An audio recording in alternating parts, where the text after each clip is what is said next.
आयोजित केला आहे। सर्वप्रथम मी श्री राहुल कर्डिले यांना अशी विनंती करतो की त्यांनी गुरुवर्य नरेंद्र कुरुंदकर यांच्या प्रतिमेला पुष्पहार अर्पण करावा।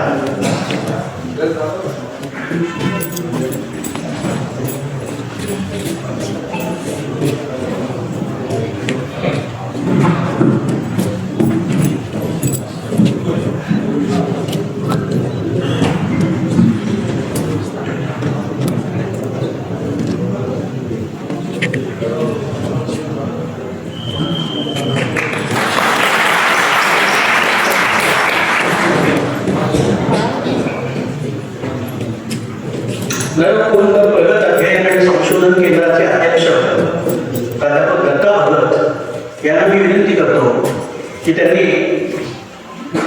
नांदेडचे जिल्हाधिकारी श्री राहुल कर्डिले यांचं पुष्पगुच्छ देऊन स्वागत करावं। पुष्पगुच्छ आणि शाल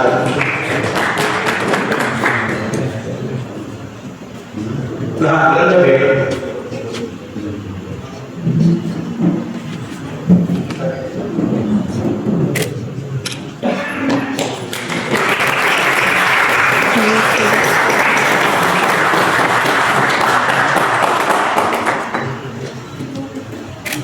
आज या ठिकाणी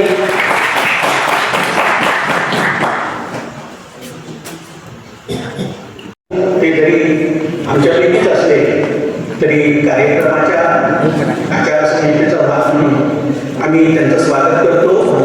नरेंद्र कुरुंदकर प्रगत अध्ययन आणि संशोधन केंद्राचे संचालक डॉक्टर यशवंत जोशी यांना मी विनंती करतो की त्यांनी डॉक्टर विश्वानाथ देशमुख यांचं स्वागत करावं।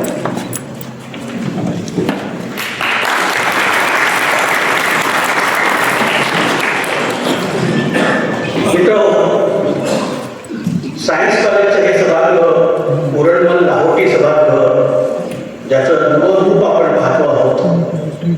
आम्ही जेव्हा विद्यार्थी होतो 71 पासून एक सभागृह पाहतो, म्हणजे कॉलेजला मी होतो पण आमच्या गॅदरिंगचे सगळे कार्यक्रम या सभागृहामध्येच व्हायचे। आता त्याचं एकदम नवं आणि अतिशय उत्तम असं रूप सध्याचे प्राचार्य डॉक्टर लक्ष्मण शिंदे आणि त्यांच्या टीमनं केलेलं आहे। या सायन्स कॉलेजचे प्राचार्य डॉक्टर लक्ष्मण शिंदे यांना मी विनंती करतो की त्यांनी सायन्स कॉलेजच्या वतीनं जिल्हाधिकारी श्री राहुल कर्डिले यांचं स्वागत करावं।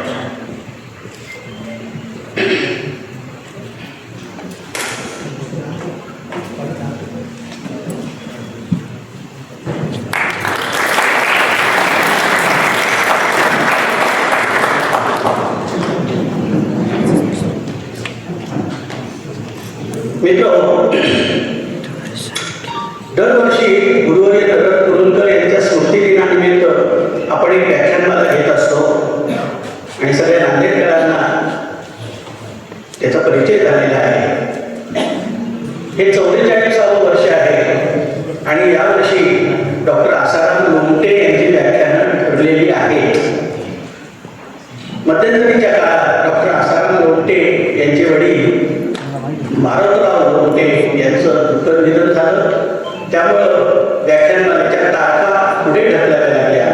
ही व्याख्यानं आता 23 आणि 24 फेब्रुवारीला पीपल्स कॉलेजच्या नरेंद्र कुरुंदकर सभागृहामध्ये होती।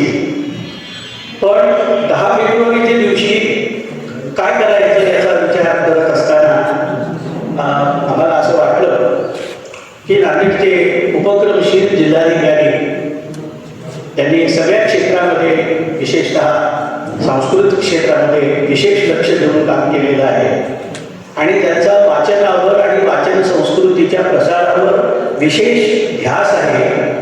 आपण त्यांच्याशी अनौपचारिक अशा गप्पा करूया। डॉक्टर विश्वानाथ देशमुख हे जिल्हाधिकारी राहुल कर्डिले यांच्याशी संवाद साधणार आहे। व्याख्यानमाला 23 आणि 24 होईल हे मी सांगितलं। डॉक्टर आसाराम लोमटे हे त्याचे वक्ते असतील आणि त्यांचे विषय देखील मागे जाहीर केले होते त्याप्रमाणेच असतील। साहित्य, समाज आणि संवेदनशीलता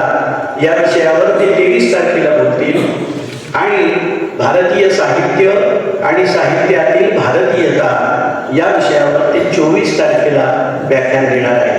आपण सर्वांनी त्या व्याख्यानांनाही उपस्थित राहावं अशी विनंती करून मी पुन्हा एकदा सर्वांचं स्वागत करतो.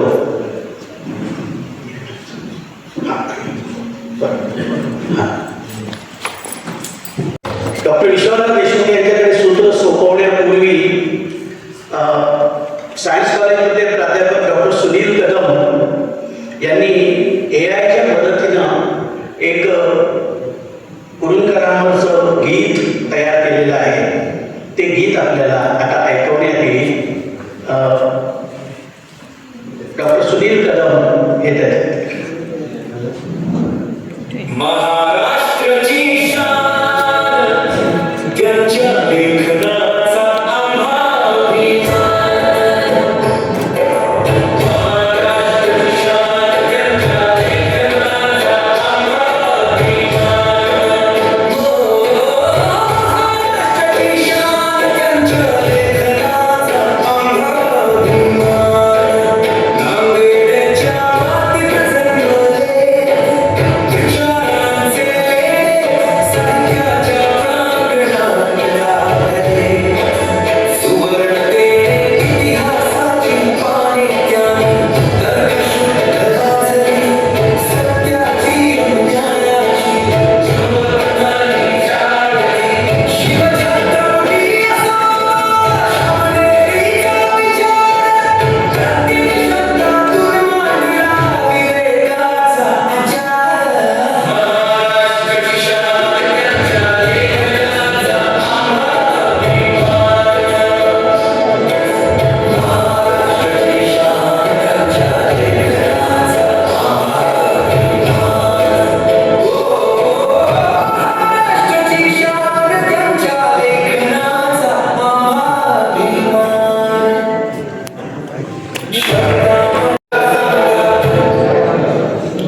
आसन व्यवस्थेमध्ये थोडं बदल करून आपण कार्यक्रमाला सुरुवात करूया. हा जो आता AI तयार केलेलं गाणं आपण ऐकलं, त्यामध्ये 4 दोष जाणवत होते, पण एक प्रयत्न म्हणून आपण डॉक्टर सुनील कदम यांचं कौतुक करूया टाळ्यांच्या गजरामध्ये. यानंतर सगळे सूत्र मी डॉक्टर विश्वनाथ देशमुख यांच्याकडे सुपूर्द करतो. त्यांनी कार्यक्रमाला सुरुवात करावी. सगळ्यांना नमस्कार.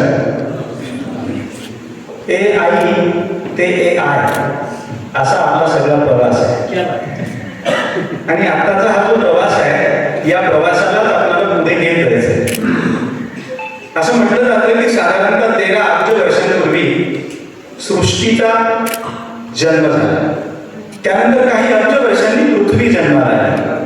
त्यानंतर काही अब्ज वर्षांनी सूर्य. सूर्याच्या नंतर काही वर्षांनी जीवसृष्टीचे पहिले आविष्कार प्रकट झाले. जगामध्ये 20 लाख प्रकारच्या प्रजाती आहेत आणि या प्रजातींपैकी एक म्हणजे माणूस. माणसाचं शास्त्रीय भाषेतलं नाव होमो सॅपियन्स आहे. पण बाकी जगामधल्या अन्य 19,99,999 जीव जे आहेत त्यांची केवळ जैविक उत्क्रांती होते, बायोलॉजिकल इव्होल्युशन होते. माणसाची मात्र जैविक उत्क्रांतीच्या जोडीला सांस्कृतिक उत्क्रांती सुद्धा होते. आणि सांस्कृतिक उत्क्रांती होण्यासाठी महत्वाची ठरते भाषा. आणि जी भाषा आहे त्या भाषेच्या जन्मानंतर ज्या शोधाने माणसाचं जगणं, मानवी प्रजातीचं जगणं अमूलाग्र बदललं त्याला म्हटलं जातं वाचन. खरं तर वाचनाची शब्दकोशामधली व्याख्या आहे की लिखित संकेतांचा अर्थपूर्ण अवबोध म्हणजे वाचन. पण ही काय व्याख्या आहे का? खरं तर व्याख्या म्हणजे काय तर वाचनाची व्याख्या आपल्याला अशी करावी लागेल की ज्यामुळे माणसाला आपलं मन, त्याची बुद्धी याबद्दलची अभिव्यक्ती करता येते.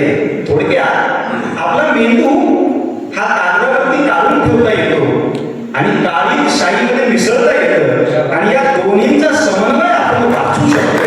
ही झाली वाचनाची व्याख्या. तो तुम्ही विचार करा की आजच्या दिवशीच्या या कार्यक्रमाचं प्रयोजन काय. कुरुंदकर गुरुजी आणि कर्डिले सर या दोघांमध्ये एक साम्य आहे. म्हणजे कुरुंदकर गुरुजींचा परिचय करताना आपण म्हणतो ते वक्ते होते, ते लेखक होते, ते विचारवंत होते, ते समीक्षक होतेच. पण त्या सगळ्यांच्या पलीकडे जाऊन अफाट वाचन करणारे ते वाचक होते. आणि वाचकाला म्हटलं जातं, अशा वाचकाला बिब्लिओफाईल. म्हणजे कुरुंदकर गुरुजी हे सुद्धा बिब्लिओफाईल होते आणि कर्डिले सर हे सुद्धा बिब्लिओफाईल आहे. म्हणून आजचा हा विशेष कार्यक्रम आहे. कार्यक्रमाच्या सुरुवातीला मी एक खुलासा करतो. अनेक विद्यार्थी जमले, त्यांना असं वाटेल की ही मुलाखत म्हणजे राहुल कर्डिले सर यांच्या जीवनाचा प्रवास उलगडण्यासाठी आहे. नाही, एका मुलाखतीमध्ये त्यांच्या जीवनाचा प्रवास उलगडणार नाही. ही मुलाखत त्यांच्या वाचनाचा प्रवास उलगडण्यासाठी आहे. हा खुलासा तुम्ही लक्षात घ्या. अत्यंत अनौपचारिक मुलाखत आहे आणि अनौपचारिक मुलाखतीला दुर्गाबाईंच्या भाषेत बोलायला गेलं तर ऐस पैस गप्पा ज्या आहेत ना, तशा गप्पा मारायसाठी आम्ही आणलोय. म्हणून तुम्ही त्याचं दडपण तुम्ही घेऊ नका आणि कृपा करून आम्हाला पण घेऊ नका. सुरुवात करूया आपण. कर्डिले सर नमस्कार. आपल्याकडे पहिल्या गोष्टींचं फार कौतुक असतं. म्हणजे बघा, पहिला पाऊस, पहिलं प्रेम, पहिलं घर, पहिली नोकरी, पहिली पोस्टिंग, या सगळ्या गोष्टी आपल्या लक्षात राहतात. आपल्या काळजाच्या कप्प्यामध्ये कैद करून ठेवतो. तुमच्या वाचनाची सुरुवात जेव्हा झाली तेव्हा आठवते का तुम्हाला पहिलं पुस्तक कोणतं होतं जिथून तुम्ही वाचायला सुरुवात केली? तसं सांगणं अवघड आहे. तिकडे जाण्यापूर्वी तुमच्या द्वारे तुम्ही इंट्रोडक्शन केलं तेव्हा जवळजवळच एक वाक्य आठवलं ते सांगतो. Life begins when survival is taken care of. For all other animals, life ends with survival. आणि वाचनाचा तिथं धागा जुळतो, कारण आपण वाचतो म्हणून आपण माणूस आहोत. तुम्ही जे विचारलं ते खरंच अवघड आहे, कारण आपल्याला पहिली टाळी कधी वाचलं ते आठवत नाही. तसंच पहिलं काय कधी वाचलं आपण जेव्हा मुळाक्षर शिकतो तेच आपलं पहिलं वाचन असतं.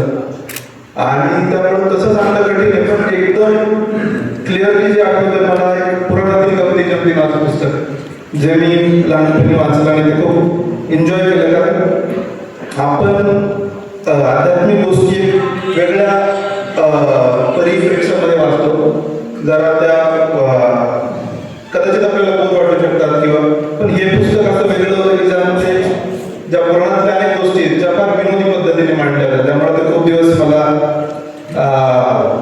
लक्षात राहिलं आणि त्यामध्ये अनेक हलकं फुलकं होतं, खूप इंटरेस्टिंग होतं. ते मला सांगता येईल पहिलं पुस्तक म्हणून. म्हणजे घरामधलं जे वातावरण आहे त्या वातावरणातून आपण वाचनाकडे वळला. थोडं घरातल्या वाचनाच्या वातावरणाविषयी सांगता येईल का? माझे वडील रयत शिक्षण संस्थेमध्ये शिक्षक होते. रयत शिक्षण संस्था आपल्याला माहिती आहे की कर्मवीर भाऊराव खडकांनी स्थापन केलेली संस्था आहे. 1919 म्हणजे जवळजवळ 100 वर्षापूर्वी फार प्रतिकूल परिस्थितीमध्ये ती केली होती. त्यामुळे रयत परिवाराची जवळजवळ 1980 पासून मी म्हणजे आमचे वडील, आमचे चुलते सगळे त्यामध्ये जोडले गेले होते. आणि तो एक संस्कार होता. आणि वडील शिक्षक असल्यामुळे ते लायब्ररीमधून पुस्तक आणायचे बऱ्याच, आणि त्यामुळं ते चांगलं व्यासपीठ होतं सुरुवातीला. आणि आमच्या घराच्या जवळच एक सलून होता. त्या सलूनमध्ये पेपर यायचे 4-5 आणि मला क्रिकेटची आवड होती. त्यामुळं घरचा पेपर संपल्यावर मी सलूनमध्ये जाऊन बऱ्याचदा पेपर वाचायचो. आणि मी ते माझ्याच मित्राचे वडील होते, त्यामुळे मी दुसऱ्या दिवशी चांगले जर फोटो आले क्रिकेटपटूंचे तर ते कापून घेण्यासाठी पेपर घरी घेऊन जायचे. त्यामुळे तो पण एक वाचनाचा सुरुवातीला खूप चांगला हे मिळाला. आणि ग्रंथालय बौद्ध शाळेमध्ये सुरुवातीला पण छोटे छोटे पुस्तकं आहेत. शिवाजी महाराजांची पुस्तकं आहेत, शाहू महाराज असतील किंवा कर्मवीरांचे असतील. इतर माझी जन्मठेपच्या वेळेस वाचलं होतं मी. श्रीमान योगी मी 7वीला असताना वाचलं होतं. तर मग ही अशीच सुरुवात होत गेली. पु ल देशपांडे म्हणजे घरून वाचनाची सुरुवात होती. पण त्याचा एक संदर्भ मला खूप महत्वाचा वाटला की ते सलूनमध्ये गेल्याच्या नंतर ज्या माणसाला वाचायची आवड असते त्याला सगळीकडे अक्षरांची ओढ लागलेली असते. म्हणजे झोपल्यानंतर पण अक्षरांची हाक ऐकू यावी लागते आणि अक्षरांच्या हाकेच्या दिशेने आपल्याला जाता येतं.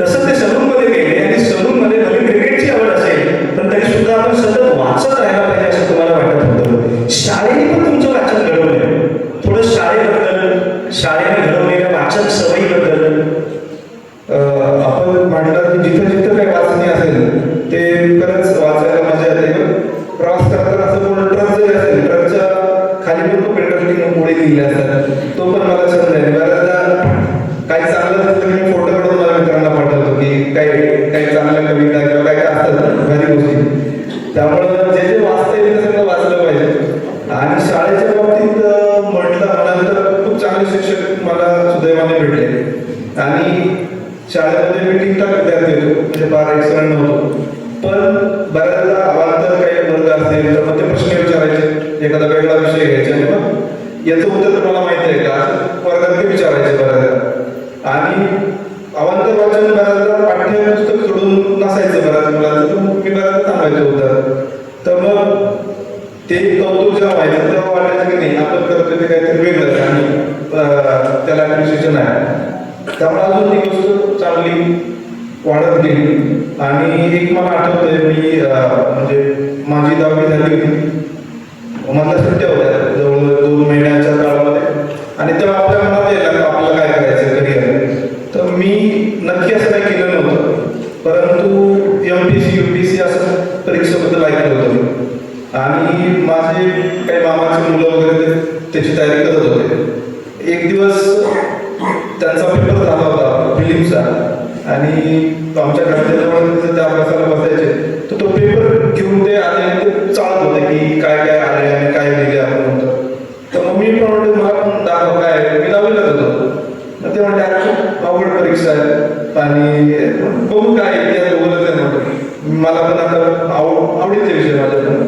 तर मग मी जेव्हा चाललं ते पुस्तक त्यात एक प्रश्न होता जो त्यावेळेस मला आला नव्हता, बऱ्याच लोकांना आला नव्हता. त्यात होतं की विभावरी शिरोडकर यांचं मूळचं नाव काय, असा प्रश्न होता. आणि त्याला काही कल्पनाच नाही की सांगू शकेल, कारण मी त्या सुट्टीमध्ये कधीच पाणी पुस्तक वाचलं होतं आचार्याचं 5 खंड आहे. मग मी मालती मेळेकर मला माहित होतं, मी जेव्हा ते सांगितलं त्यामुळे धक्का बसला, अरे तुला हे कसं माहिती, मी सांगितलं त्यांना. मग ते म्हणे अरे असा अभ्यास केला तर तुला MPSC UPSC का जड जाणार नाही, करू शकतो. तेव्हा मग ते प्रॅक्टिकल पॉईंट होता की अरे वाचनाची सवय चांगली आहे. हा जो पहिला संस्कार झाला आपल्याकडं, म्हणजे मला अजूनही आठवतं 10वी नंतर असं झालं होतं. तर मग मला वाटतं 2-3 गोष्टी पुरेशा आहेत. संस्कार म्हणजे काय फार लॉंग टर्म प्रोसेस नाही, एखाद्या गोष्ट जो ट्रिगर आहे तो मग मला महत्त्व कळलं की वाचलं पाहिजे आणि आपण वाचलं तर असं करू शकतो. त्यामुळं मग या सगळी पडत गेल्या. एक महत्वाचा मुद्दा यातून पुढे आला आहे. चरित्राची व्याख्या करताना असं म्हटलं जातं की चरित्र म्हणजे काय, तर आवड, नावड आणि निवड यांचा त्रिवेणी संगम म्हणजे चरित्र. म्हणजे 10वीच्या सुट्टीमध्ये सुद्धा आपल्याला आवड कशाची आहे आणि ज्याची आवड आहे त्याची आपण निवड केली पाहिजे असं यांना वाटलं राहुल सरांना. आणि मग यांचं जे वाचन आहे ते पुढे विकसित होत गेलं. थोडं वेगळा प्रश्न विचारायचा मला. घरामध्ये किंवा महाविद्यालयीन जीवनामध्ये 11वी-12वी करत असताना की हे वाचा आणि हे वाचू नका असं सांगणारं घरामध्ये, शाळेमध्ये आणि महाविद्यालयामध्ये असं कोण होतं ज्यांच्यातून तुम्हाला हे वाचलं पाहिजे, हे वाचलंच पाहिजे आणि हे नको वाचूया त्याला, असं काहीतरी असं कोणी नव्हतं. त्यामुळे सुरुवातीला जे येईल ते आम्ही वाचत गेलो. आणि विशेषतः एकदा नाट्य संमेलन अटेंड केलं होतं, साहित्य संमेलन किंवा जे स्टॉल वगैरे भरतात त्यामध्ये आपल्याला ते रेडीमेड कॅप्शन लागतात ना पॉझिटिव्हिटीचे की यश तुमच्या हातात वगैरे, तसे पुस्तक वाचले. पण मग नंतर मला ते काय फारसे आवडेल झाले. नंतर ऍक्च्युअल जेव्हा आनंद यादव आहे किंवा मग यशवंतराव चव्हाणांचं कृष्णाकाळ, पुनर्नवबंध वगैरे वाचलं, सह्याद्रीचं आहे, मग वाटतं की हे जरा रिअल आहे. म्हणजे आपण वाचू, विचार करू आणि खऱ्या अर्थाने जे आपलं घडत जातो आपण, ते हे पुस्तक आहे. आणि ते हळूहळू पटत गेलं. जेव्हा सुदैवाने स्पर्धा परीक्षा जेव्हा करत होतो त्यावेळेस निबंध द्यायचा असतो आपल्याला. निबंधामध्ये अनेक विषय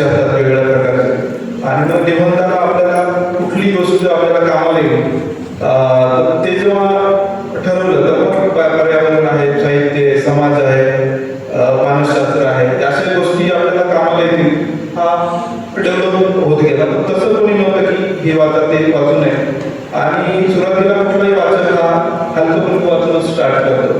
तो डायरेक्ट कोणी भालचंद्र नेमाडे वाचू शकत नाही. त्यामुळं सुरुवातीला बबू काळे किंवा जे सिंपल गोष्टी आहेत त्या आम्ही वाचत होतो. नंतर मग हळूहळू त्यामध्ये स्वतःलाच लोक भेटतात, समोरच्या मित्र भेटतात, मग आपण फाईन ट्युनिंग होत जातं. एक महत्वाचं विधान या ठिकाणी उल्लेख करतो. याला पुढे घेऊन जात असताना वाचन कसं घडतो याच्याबद्दल अरुण टिकेकरांनी आपलं चिंतन व्यक्त केले आणि ते असं म्हणतात की कथा कादंबरी यांचं जे वाचन आहे हे वाचन तर आपण दररोज जसं जेवण करतो तसं हे वाचन केलं पाहिजे. पण खरा वाचन कोणता किंवा खरं वाचन सुरू झालं असं कधी मानावं तर जेव्हा तुम्हाला एखादं वाचन बौद्धिक आणि भावनिक दोन्ही पातळीवरती तुम्हाला अस्वस्थ करायला लागतं तेव्हा तुमच्या वाचनाची सुरुवात होते असं अरुण टिकेकर म्हणतात. साधारणतः 10वी-11वीच्या वयात त्यांना वाटते कृष्णाकाठ वाचलं पाहिजे, त्याच्या अगोदर वाटते की कहेचं पाणी वाचलं पाहिजे आणि मग वैचारिक साहित्याच्या वाचनाकडे तुम्ही बघताय. एक वर्गवारी आपल्याकडे केली जाते, ललित साहित्य आणि वैचारिक साहित्य. खूप सारी तरुण पिढी पुढे बसले आहे. यांना जर विचारलं आता की तुम्हाला कुठल्या लेखकापासून वाचायला आवडतं तर बहुतांशी पहिल्यांदा चेतन भगतकडे जातात आणि चेतन भगत त्यांना आवडतं. आता खरं तर हे तुम्ही सांगायला पाहिजे की चेतन भगत आवडण्यात काही वाईट नाही, पण खूप वेळा चेतन भगत वाचतायत म्हणजे अपराध करतायत याच पद्धतीनं तरुणांना कोणीतरी सांगतं. मला अरुण टिकेकरांचं पुढचं विधान असं आहे की टिकेकर म्हणतात की वाचताना कथा आणि कादंबरीचं वाचन तुम्हाला मनाच्या मोकळेपणाकडे घेऊन जातं आणि वैचारिक साहित्याचं वाचन तुम्हाला बुद्धीच्या मशागतीकडे घेऊन जातं. तुम्ही स्पर्धा परीक्षांच्या अभ्यासाकडे नंतर वळला, पण मनाची मशागत करणारी म्हणजे बुद्धीची मशागत करणारी पुस्तकं तर तुम्ही सांगताय, पण मनाला मोकळेपण आणणार असं कोणतं पुस्तक, अशी कोणती कादंबरी, असा कोणता कथासंग्रह असा लक्षात आहे तुमच्या की जे वाचून डोळ्यामध्ये घळाघळा पाणी आलं आणि तुम्ही मोकळे झाला. अरिस्टॉटलच्या भाषेत तुमचं कॅथार्सिस झालं. कॅथार्सिस होण्यासाठी असं रुचायला पाहिजे असं नाही. ती इंटरनली सबकॉन्शियसली त्या गोष्टी होत असतात. परंतु दलित आत्मकथा जेव्हा मी वाचल्या पहिल्यांदा तो एक पॉईंट होता की कारण आपण एखादी गोष्ट भोगलेली नाहीये आणि दुसऱ्याबद्दल आपण जेव्हा वाचतो आणि त्याचं दुःख आपल्याला त्यातून जाणवतं तर ही फार मोठी लेखणीची ताकद आहे. आणि मला वाटतं दलित आत्मकथनांमध्ये ती प्रचंड ताकद आहे आणि जी एका प्रकारे वैचारिक क्रांतीच आहे. आणि ज्या पद्धतीने प्रेसून पाठवणीचे पक्षी आहे तर ते इतकं ज्याला इतकं निर्लेप, इतकं निखळ आणि इतकं भोगून पण तो ज्या पद्धतीने प्रेमी लिहिलेलं आहे साध्या पद्धतीने मराठवाडी जी बोली आपला लातूर, अहमदपूर, चिरळ या परिसरात त्यांचे सगळं घडलेलं आहे आणि त्याच्यामध्ये त्यांचा अनाथपणा, त्यांचं एक बालपणाचं विश्व, एका बाजूला सनातनी व्यवस्थेमधलं एक चांगलपणा तो पण त्याच्यामध्ये काही अंशी प्रकट होतो. आणि मग त्याला जे असे शिक्षक भेटतात त्यांना त्याचं दुःख, त्याचं जर दुःखाचं निवारण करायचं असेल तर त्यांनी लिहिलं पाहिजे असं त्याला सांगतात आणि मग तो लिहित जातो. त्यामुळे कुठेही आक्रस काळपणा नाहीये किंवा कुठेही जास्त ओरड वगैरे नाहीये, परंतु तरी पण आपल्या मनावर जो संस्कार होतो तो फार मोठा आहे. त्याला फार एका समीक्षकांनी म्हटले की स्वतः शोषणाचे विधान विष पचवलं पण लोक वाचकांच्या आणि अमृताचा कुंभ देतात. हे फार मोठं एक वैशिष्ट्य आहे. आकर्षक शरद कुमार लिंबाळ्यांचं तर त्यांच्यावर अक्षरशः जनावरांचं शेण धुवून त्याचे दाणे वाळून खाण्याची वेळ आलेली. हे आपण जेव्हा वाचतो तेव्हा वाटतं की आपण काहीच केलेलं नाही, आपण काही भोगलेलं नाही. त्यामुळे दुसऱ्याचं दुःख एम्पॅथी म्हणतो आपण, कम्पॅशन आहे, एम्पॅथी हे जे गुण आहे दुसऱ्याबद्दल विचार करण्याचे हे त्यातूनच डेव्हलप होतात आणि ते मग पहिल्यांदा त्याचं कॅथार्सिस त्या पद्धतीने झालं आणि हा एक फार मोठा टर्निंग पॉईंट होता. तर मला वाटतं सुरुवातीला ते सांगता येईल. आपण पाहून घेण्यासारखा मुद्दा आहे की दलित साहित्याने आणि दलित साहित्यामधल्या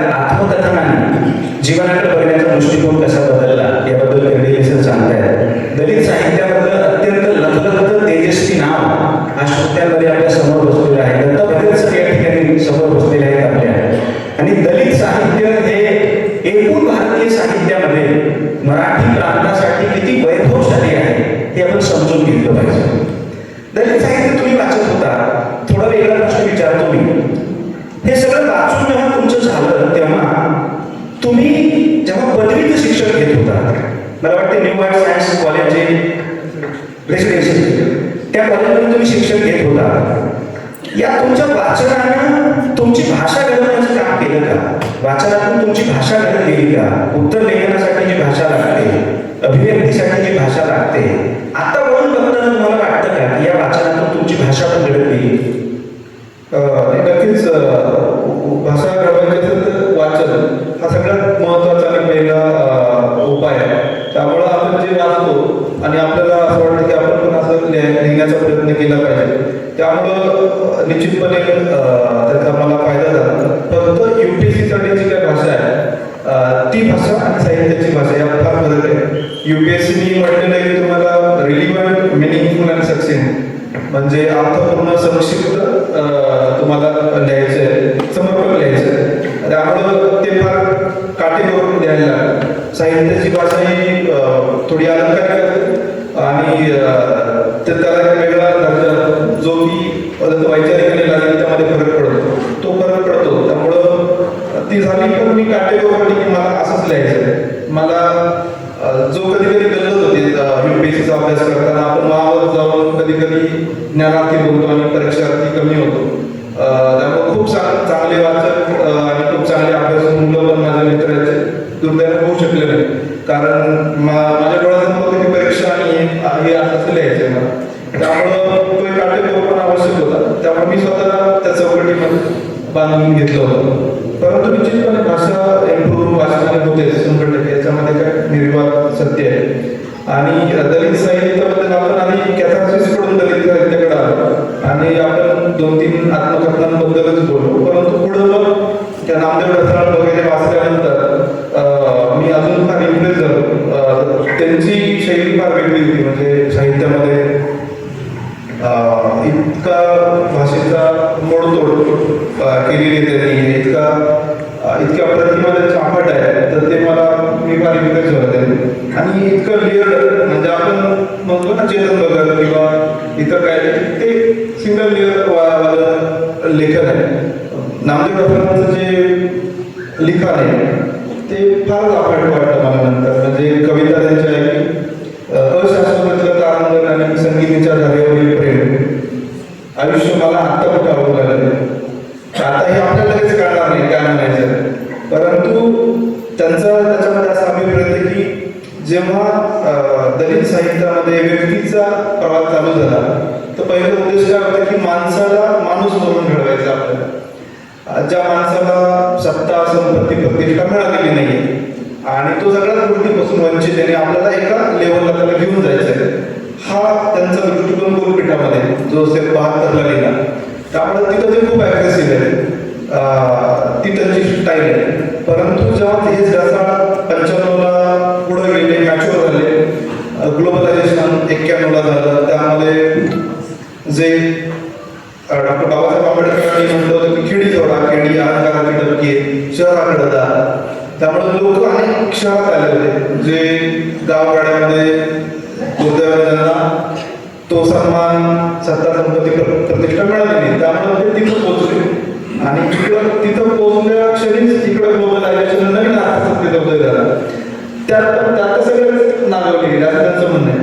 त्यामध्ये आपण किड्या म्हणण्यासारखं रेगत राहिलो. मग मला एकीकडं मी तीव्र जीवन लालसा पाहिजे की मला अरे आता कुठं माणूस झालं आणि मला ह्या सगळ्या गोष्टी पाहिजे, आणि दुसरीकडं मला ते स्पिरिच्युअल लेवल पाहिजे. म्हणजे आपण ज्याला म्हणतो की चैतन्य किंवा अशाश्वतलं तारांगण जे आहे ते पण पाहिजे आणि संगीताच्या धारणेवरचं प्रेम पण पाहिजे. आणि आत्ता मला असं आवडायला लागले, म्हणजे आता त्या गोष्टी म्हणत आहेत तर मला हा जो द्वंद्व आहे तर इतकं मल्टी लेखन नंतर ते मी बघितलं. हा मुद्दा यासाठी पण महत्वाचा आहे की प्रशासनामधले अधिकारी जेव्हा खूप वाचनातून पुढे आलेले असतात तेव्हा त्यांचं जीवनाकडं, साहित्याकडे पाहण्याचं आकलन लखलखीत होतं. अन्यथा आपण असे पण काही अधिकारी बघतो सेन्सॉर बोर्डवरती असलेले की त्यांना कोण नामदेव ढसाळ हे सांगावं लागतं. त्यांना माहितीच नसतं नामदेव ढसाळ कोण. म्हणून ही खूप महत्वाची गोष्ट मला वाटते. आपण जसं ढसाळांचं नाव घेतलं, ढसाळांबद्दल असं म्हटलं जातं की खरोखर मराठी साहित्यामध्ये जर नोबेलच्या तोडीचं लेखक कोणी असेल तर ते ढसाळच आहे. म्हणजे ढसाळांना नोबेलच मिळाला पाहिजे या पद्धतीची मागणी अगदी महाराष्ट्राच्या बाहेर, मराठी विश्वाच्या बाहेर पण करतात. पण जसं ढसाळांबद्दल आहे तसंच त्या काळामध्ये नारायण सुर्वे पण आहेत. नारायण सुर्वेंचा म्हणून, त्यांच्या कवितांचा म्हणून तुमच्यावरती काय प्रभाव आहे? नारायण सुर्वे फार म्हणजे त्यांना असं म्हटलेलं की शब्द चिमटी पकडून त्याच्यावर घनाचे घाव घालून घडवणारे शब्द घडवणारे कवी आहेत आणि स्वतः ते जगलेले आहेत. ते म्हणजे स्वतः कामगार म्हणून जगलेले आहेत. त्यामुळे त्यांची फार प्रत्येक आणि कविता आहे आणि कुठल्याही आपण म्हणतो मार्क्सच्या टिपिकल चौकटीच्या बाहेर जाऊन त्यांनी भारतातल्या महाराष्ट्रातल्या कामगारांचं जे चित्रण केलेले आहे त्याच्यात विद्रोह पण आहे, त्याच्यामध्ये वैचारिकता पण आहे. याचा एक संगम आहे सुरेंच्या कवितेमध्ये. तर सुरेला अफाट कवी आहेत आणि त्यांची कविता पण आता पाठवते. स्वप्ने कृतीवर टांगून मान मोडून काम करणाऱ्या वास्तवाच्या नावाने, पोलाद वितळून मनासारखा आकार देणाऱ्या झोपडीच्या नावाने, चहाच्या मळ्यातील पत्ती खुडून शिवलेल्या दळणार बोटांच्या नावाने, भाग पेटून मोकळी होऊ पाहणाऱ्या गर्भवती कवितेच्या नावाने, गर्भारतीच्या नावाने, पंथीच्या मेमेंत्या प्रकाशात कापली होती आपलीच ज्याने नाळ, त्या शब्दाची आता सुरू होत आहे संध्याकाळ.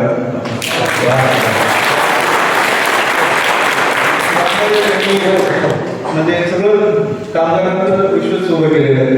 असं अनेक कविता आहेत. सुर्वेच्या आपला 2 दिवस दुःखात गेले, 2 8 महिन्यात गेले, विचार करतो आहे किती राहिले म्हणून आले, भाकरीचा चक्र शोधण्याची जिंदगी बरोबर झाली. या कविता त्यांच्या आपल्याला झाल्या.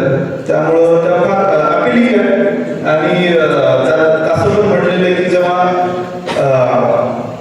जो मुशायरा वगैरे असतो, ज्या गझल किंवा हे कव्वाली पेश करणारे लोक ज्या पद्धतीने करतात आणि त्याच्यामध्ये एक रॉ आणि रस्टिकनेस पण असतो.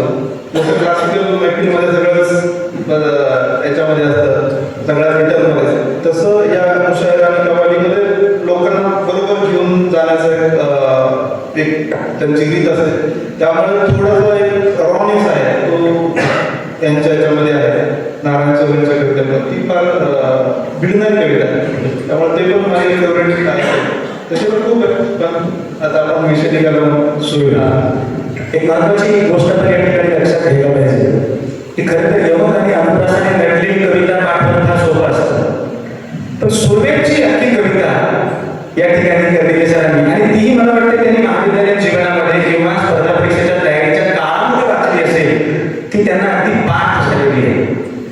साहित्याचं लक्षण सांगताना असं म्हणतात की चांगलं साहित्य ते जे तुमच्यामध्ये सेन्स ऑफ सेन्सिटिव्हिटी तयार करतं.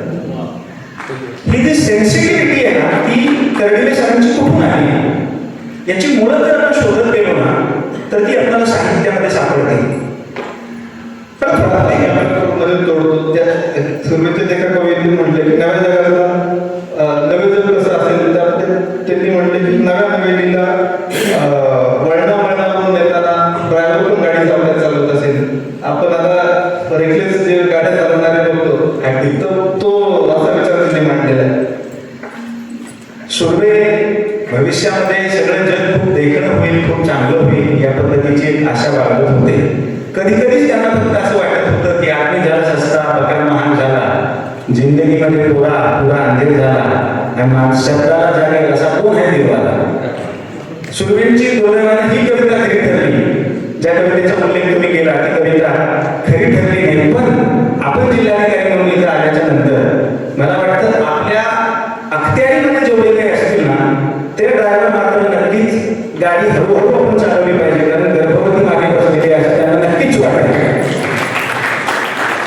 की थोडं पुढे जातो. हे सगळं तुम्ही करताना स्पर्धा परीक्षांसाठी जेव्हा तुम्हाला विषय निवडायची वेळ आहे, विशेषत्वाने UPSC ला जेव्हा तुम्हाला विषय निवडायचे होतं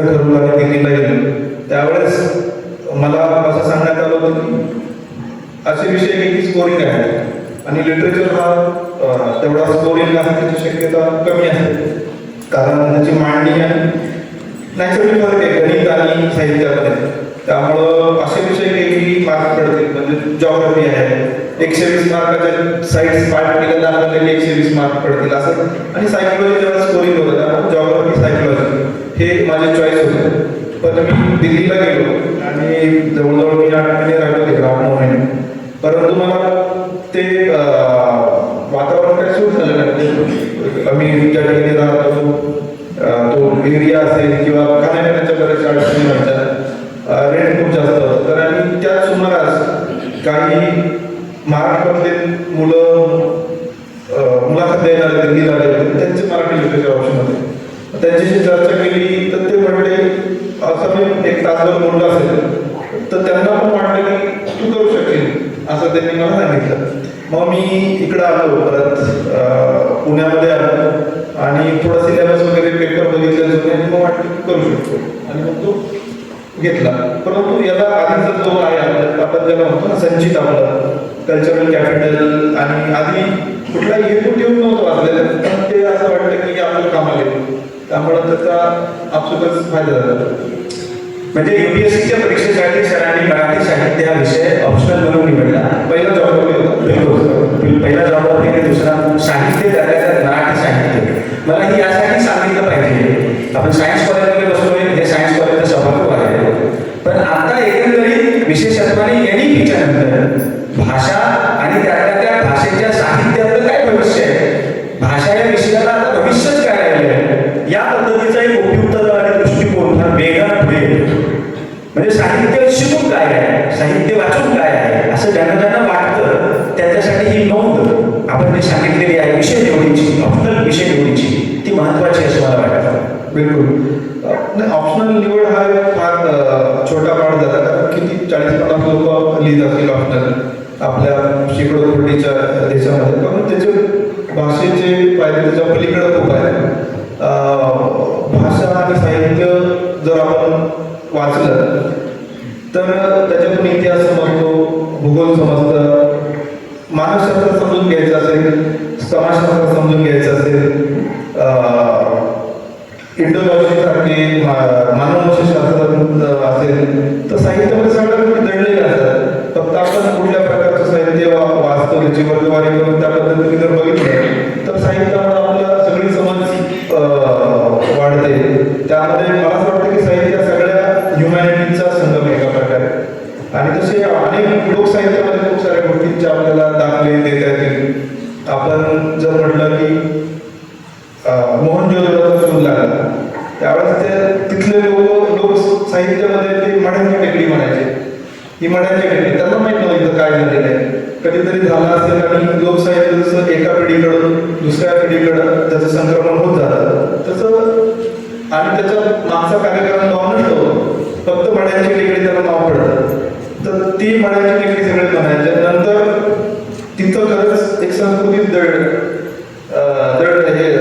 दडली गेली होती आणि तिथं नंतर मोहनजोदडोचा शोध लागला त्यामुळे आपल्या लोकसाहित्यामध्ये जुन्या अनेक खुणा असतात जसं आपल्याला शिरूर तालुक्यात इनामगावला ताम्रपाषाणी चालकोलीतील कल्चरचे भांडी सापडले मडके खापरा अजूनही सापडतात तिथं पण एक म्हणजे भारतातलं एकमेव ज्याला बसलेल्या अवस्थेत दफन केलेलं एकमेव तिथे सापडलेलं आहे तिथं बॉडी त्याचे अवशेष सापडलेले तर तिथं पण लोक जर आपण गेलं आणि चर्चा केली तर तिथं असे समज होते की इकडं जायचं नाही इकडून खापर आणलं तर डोळे जातात किंवा काय त्यामुळे आपल्या जुना ज्या हिस्ट्री प्रिझर्व करण्याची जी टेंडन्सी होती भले की वेगळ्या याच्यातून असेल तर काही ना काही क्लूज साहित्यामध्ये असतात आपला एक पद्धतीत प्रवास कसा झालेला आहे त्याचे अनेक क्लूज आहेत त्यामुळं साहित्य समजून घेणं आपला समाज समजून घेणं हे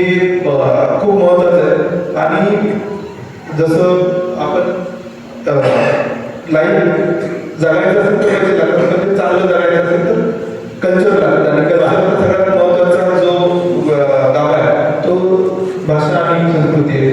त्यामुळं जो रस आहे जीवनातला रस तो साहित्याशिवाय येऊ शकत नाही. नाहीतर मग कोरडेपणा आणि निरसपणा आढळतो.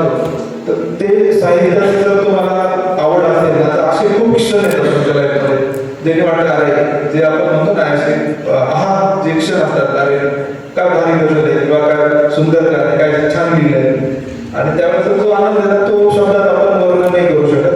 जो हे वाचतच नाही किंवा चांगले मूवीज बघत नाही त्याला ते कधी कळणार पण नाही. त्यामुळं जीवन सुंदर आहे साहित्यामुळेच आहे. त्यामुळे त्याची प्रत्येक वेळी युटिलिटीज बघायची हे पण काही योग्य नाही.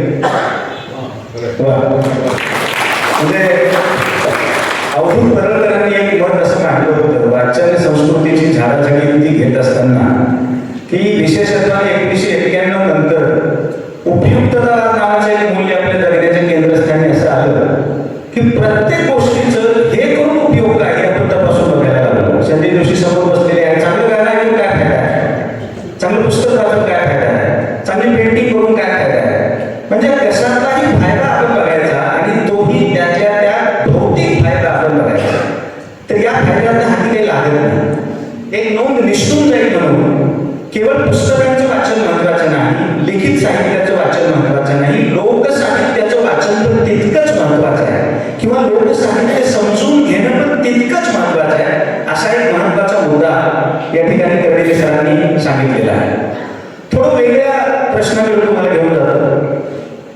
आपली भारतीय परंपरा असं मानते की 2 पद्धतीचे लेखक असतात. म्हणजे त्या दोन प्रवृत्तीचे लेखक असतात किंवा प्रवृत्तीचे लेखक असतात. एका प्रवृत्तीच्या लेखकाला म्हटलं जातं व्यास प्रवृत्तीचे लेखक आणि दुसरे असतात वाल्मिकी प्रवृत्तीचे लेखक. व्यास प्रवृत्तीचे जे लेखक असतात ना त्यांचं साहित्य रौद्र, विक्रांत, अस्ताव्यस्त आणि प्रचंड असतं. महाभारत त्याचे उदाहरण. आणि वाल्मिकी प्रवृत्तीचे जे लेखक असतात ते सौम्य, नेमस्त आणि नेटकेपणाचं प्रतिनिधित्व करणारे. तुमच्या आतापर्यंतच्या वाचन आयुष्यात वाल्मिकी आणि व्यास दोन्ही प्रवृत्तीचे लेखक तुम्ही वाचले असतील तरी तुम्हाला कुठल्या प्रवृत्तीचे लेखक हे थोडे जास्त जवळचे, जास्त आवडणारे वाटतात? तसं मला वर्गवारी करता येणार नाही कारण मला दोन्ही प्रकार आवडले. जे साहित्य जे इंटेन्स आहे आणि जे कॅप्चर करतं इसेन्स तो मग किती क्लासचा करतं की मासचा करतं किंवा ते कुठल्या प्रकारे करतं याला मला महत्त्व नाही वाटत. म्हणजे मला गौरी देशपांडे प्रचंड आवडतात जरी त्या 1-2-3% स्त्रियांचं जग त्यांच्या लिहित असेल. श्रीधर व्यंकटेश केतकर ब्राह्मण कल्याण त्यांनी 2-3% लोकांचं हे केलं असेल आणि आनंद यादव झोंबी लिहिणार त्यांनी अनेक ज्या ग्रामीण कृषी संस्कृतीतल्या हे केलं असेल. अनेक देशमुख सर इथे बसलेले आहेत त्यांनी पण कृषी संस्कृतीवर व्यापक पद्धतीने लिहिलेले आहे. त्यामुळं मला वाटतं की अशी क्लासिफिकेशन नाही करता येणार. विंदा करणी करत त्यांनी आपण सगळ्याच गोष्टी लिहिल्या आहेत. म्हणजे त्यांच्या इतक्या उदाहरणं रूपक प्रतिमा इतक्या आहेत. म्हणजे वेस्टर्न जगापासून आपल्या पुराण काळात म्हणजे कुठली असं क्षेत्र नाही तर नॉलेजेबल कवी मी बघितलेली. आणि एकीकडे डफाळकर आवडतात ज्यांनी एकदम सुरळीत भाषा वापरली. कुठल्याही तडजोडीचे सगळे उद्ध्वस्त केलेले आणि बालकवी आवडतात मला. त्यामुळं कुठल्या कवीचं कुठलं काम आहे कुठली कविता आहे तर त्यामुळं तेवढं फक्त घेण्याकडे आवडतं. या 2 प्रवृत्तींचा संगम करताना निखिलेश चित्रे जे म्हणतात ना ते राहुल सरांना लागू होतं. ते म्हणतात व्यास आणि वाल्मिकी वर्गवारी कशाला पाहिजे, व्यासवाल्मिकी करूया. आणि मला वाटतं मग या पद्धतीचं किंवा योगी आदित्यनाथच्या भाषेमध्ये भारतीय संस्कृतीचा स्वभावच आहे ॲसिमिलेशन. म्हणजे जे जे उत्तम आहे ते आपण घेऊयात ना, वर्गवारीच्या भांडणीमध्ये कशाला पाहिजे. मर्डेकर आणि मुक्तिपदाचे वाद होते त्यामध्ये पण मुक्तिपदांनी ज्यांनी गोळवणूक करण्यासाठी खूप छान लिहिली आणि मग पण त्यांचं होते काहीतरी पॉझिटिव्ह लिहायचं. म्हणजे काहीतरी जीवनदर्शी पाहिजे, आशावादी पाहिजे. मर्डेकरांच्या कवितेमध्ये नकारात्मकता येत होती कारण जे नवसाहित्य झालं होतं म्हणजे जेव्हा दुसरं महायुद्ध झालं करोडो लोक मारले गेले आणि जे जे मोठे कलाकार होते चार्ली चॅप्लिन असेल वाटायला लागले काय आपलं म्हणजे आपण कथा साहित्य चित्रकला सगळं करतो, परंतु आपलं प्रयोजन काय? काय अर्थच नाही. त्यामध्ये मग अस्तित्ववादी विचारसरणी आली, त्यामध्ये फ्रान्स काफ्का वगैरे यांनी लिहिलं. आपल्याकडे नौकविद्येमध्ये निरर्थकता, उभिस्ता, शून्यता आपण ज्याला म्हणतो ते आलं. त्यामुळं हे दोन डोकं होते आणि दोघांनी एकमेकावर बरीच त्यांची वाद झाला किंवा पाणी झालं. परंतु आपण तटस्थपणे बघितलं की दोघांच्या कलाकृती आवडतात. तसं मला तरी पर्सनली असं वाटत की मे बी UPSC मध्ये बॅलन्स करण्याची सवय लागते की एखाद्या गोष्टी सगळ्यांना बघून बघायची. त्यामुळे मग तशी कुठली एक झाली नाही की नाही हेच असं. त्यामुळे तेही चांगलं वाटलं आणि यातले चांगलं जे आहे ते आवडलं. नाहीतरी समतोल किंवा बॅलन्स हा कर्वेकर सरांच्या एकूण जीवनाचा आणि प्रशासनाचा स्वभावच आहे. थोडा वेगळा प्रश्न विचारतो. मुळात खरं तर आपण ज्या काळामध्ये जगतो आहोत त्या काळामध्ये कुठलं तरी एखादं मुख्य पद आपल्याला जेव्हा मिळतं तेव्हा एक वेगळ्या पद्धतीचा सिंड्रोम आपल्यामध्ये येतो. त्याला सायंटिस्ट सिंड्रोम म्हणतात. म्हणजे हा सायंटिस्ट सिंड्रोम एकदा अंगामध्ये आला ना की सगळ्यांनी आपली तारीफच करत राहायला पाहिजे असं वाटायला लागतं. म्हणजे आजूबाजूला असणारे कर्मचारी, आजूबाजूला असणारा मित्रपरिवार यांनी जहापणा तो सिक्रेट हो असं म्हटल्याशिवाय आपलं साहेब झालं असं वाटतच नाही. असा हा काळ आहे.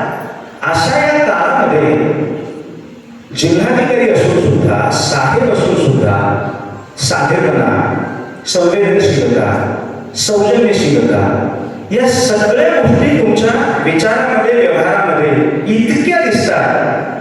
मला वाटतं की ह्या सगळ्या तुम्ही ज्या पद्धतीचं जीवन जगताय त्यातनं आलेल्या आहेत, पण साहित्याचा एक खूप मोठा ठसा तुमच्यावर पडलाय असं वाटतंय. तुम्ही कधी याकडे वळून बघितलं का? म्हणजे आपल्याकडे जे नम्रपणा येण्याच्या काही गोष्टी असतात त्याच्यामध्ये एक पहिली गोष्ट की निसर्गात जर गेलो आपण, फिरलो, सह्याद्री आहे, ट्रेकिंग केलं, त्यामध्ये पण वाटतं की आपण काय किरकोळ आहे आपण आणि कुठल्या गोष्टीचा हे बाळगण्यात काय अर्थ नाही अशी भावना येतेच निसर्गाकडे. आणि दुसरं मला वाटतं की वाचनामध्ये पण सुरुवातीला मला वाटतं की यशवंतराव चव्हाणांचं जे वाचन आहे ना त्यामध्ये असं वाटतं की इतकी मोठी व्यक्ती आणि त्यांनी लिहिलेलं जे आहे आणि आता आपण जे बघतो तर ते सगळंच फार जाणवतं. म्हणजे त्यांचं आता ऋणानुबंधमध्ये जे लिहिलं त्यांनी ऑफिसमध्ये बसलेले लोक खूप प्रचंड लोक आले होते काम घेऊन काही करायला. कोणीतरी बोलता बोलता म्हटलं की तुमचं ते गावाकडं आजूबाजूचं नगर पडलं.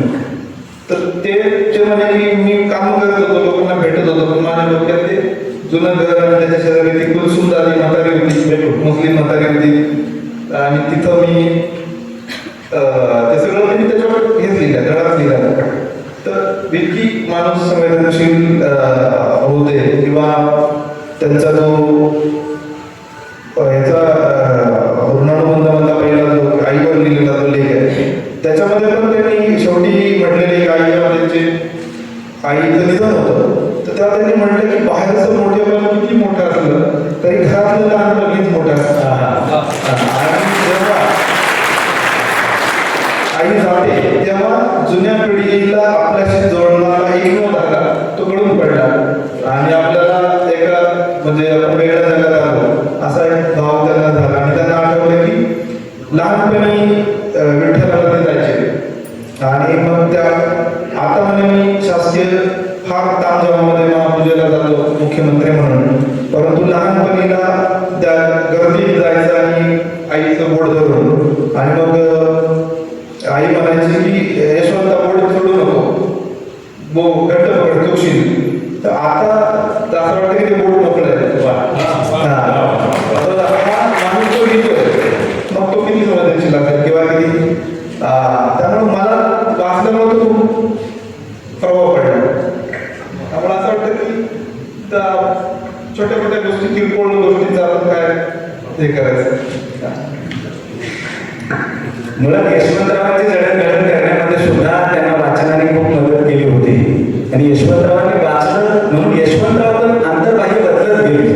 मला वाटतं वाचनातूनच राहुल सर सुद्धा बदलत गेलेले. बरीचशी तरुण पिढी बसली आहे म्हणून थोडं वेगळ्या प्रश्नाकडे येतो. आपण जेव्हा विदर्भामध्ये आपली पोस्टिंग झाली आणि पोस्टिंग झाल्या वाचायच्या नंतर वॉटर कपची स्पर्धा आहे, पाणी फाउंडेशनची स्पर्धा आहे. या मुलाखतीच्या निमित्तानं थोडंसं सावरून बघत असताना मी असं बघितलं की त्या वॉटर कपच्या स्पर्धेमध्ये मग विदर्भ जिंकणार म्हणजे वरुणमध्ये आपण होता आणि सोबत आपलं जे कुटुंब आहे त्या कुटुंबामधून पण स्पर्धा चालू होती की त्या जिथं आहे म्हणजे प्रियंका मॅडम जिथं आहेत त्या जिंकल्या पाहिजे.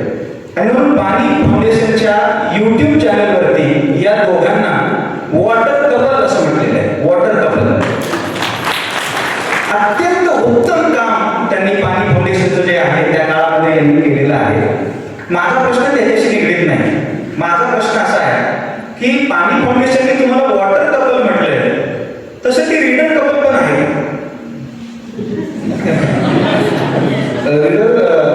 तर थोडं कमी माझ्यापेक्षा, पण म्हणजे आता थोडंसं वाचायला सुरुवात केली तुलनेने कमी आहे. म्हणजे रीडर कपल नाही म्हणतात कारण त्यांचं पिंड थोडा वेगळा होतं, लॉ आणि फिजिक्स, त्यानंतर मग स्पर्धा परीक्षा, पण आता चांगलं वाचायला सुरुवात केली.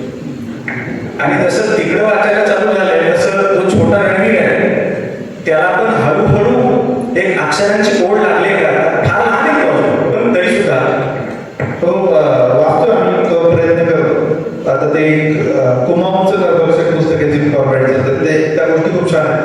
तर त्या एखादी गोष्ट किंवा तो छान जपानीचं बालसाहित्य याच्यावर ते पुस्तक आहे, त्यामुळे त्या सगळ्या गोष्टी वाचल्यानंतर मुलांना आवड लागू शकते. तसंच आम्ही कधीतरी वाचतो रात्री एखादी गोष्ट त्याची वाचायची का जाता जाता मधल्या गोष्टी पण चांगल्या, एखादी गोष्ट रोज वाचली तर त्यांना आवड लागू शकते. आताचा काळाला डिफिकल्ट आहे मोबाईलच्या आक्रमणामुळे, तरी मला वाटतं की लागू शकते. त्यामुळे सगळ्यात पडलेला प्रश्न असा आहे की तुम्ही वाचत इथपर्यंत आला, आता एवढ्या सगळ्या प्रशासकीय जबाबदारीच्या काळात वाचनासाठीचा वेळ मिळतो? फार कमी मिळतो. वेळ मिळाला तरी जी आपल्याला मनाला जे वेगळं खूप असते किंवा ते लिंक सारखी तुटणे किंवा काहीतरी अचानक काम सारखं येतं, त्यामुळे थोडंसं मला वाचताना रेंगाळाची सवय, म्हणजे मी वाचून पुढे जात नाही किंवा मला ते ऑडिओ बुक आहे ना ते पण मला ते तेवढंच जमत नाही, कारण आपण एखाद्या वाचून थांबायचं असतं आपल्याला, म्हणजे पुढं बोलत जातं, त्यामुळे मग तेही मला जमत नाही. मी त्या पुस्तकांसोबत जास्त फ्रेंडली आहे आणि एखादी गोष्ट जर दिसली तर मी सर्च करतो नेटवर आणि मग परत तिथे येतो. जसं हिंदू असताना मला पहिले 50-60 पण एवढे जड गेले आणि त्यामुळे मी खूप सारं त्याच्या पुस्तकावर लिहून ठेवलं. ते लिहून काढायच्या पुढं ते जाता येत नाही, त्यामुळे मग असं होतं की त्याच्यावर लिहिणं, नोंदी करणं, पेन्सिलनी असं बरंच मी करतो. त्यामुळे मग कधी कधी वेळ लागतो मला. मग हिंदू मी 2-3दा घेऊन ठेवून दिलं होतं. मग परत मधल्या काळामध्ये मी जरा याला होतो निवांत गोष्टीला होतो, त्यावेळेस मी वाचलं सगळं पूर्ण केलं. श्याम मनोहर यांनी एके ठिकाणी असं नोंदवून ठेवलंय की वाचन आपण काय पद्धतीची मानसिकता घेऊन वाचायला जातो यानुसार ठरतं. आपण जे काही वाचतो ते आपल्याला कळतं तर कळत नाही. मला असं वाटतं की ती निवांत मानसिकता बाकीच्या सगळ्या लोकांना इतकी असते त्यांनी खरं तर खूप वाचायला पाहिजे. पण ॲलन गिबनचं एक विधान आहे की खरं तर आजपासून 100-200 वर्षाच्या काळाच्या अगोदर म्हणजे मराठीमधलं पहिलं पुस्तक 1840ला प्रकाशित झालं. 1840ला म्हणजे आपण जर विचार केला तर आपल्याकडं वाचनाची म्हणून एक फार दीर्घ परंपरा नाही, आपल्याकडे श्रवणाची म्हणून एक दीर्घ परंपरा आहे.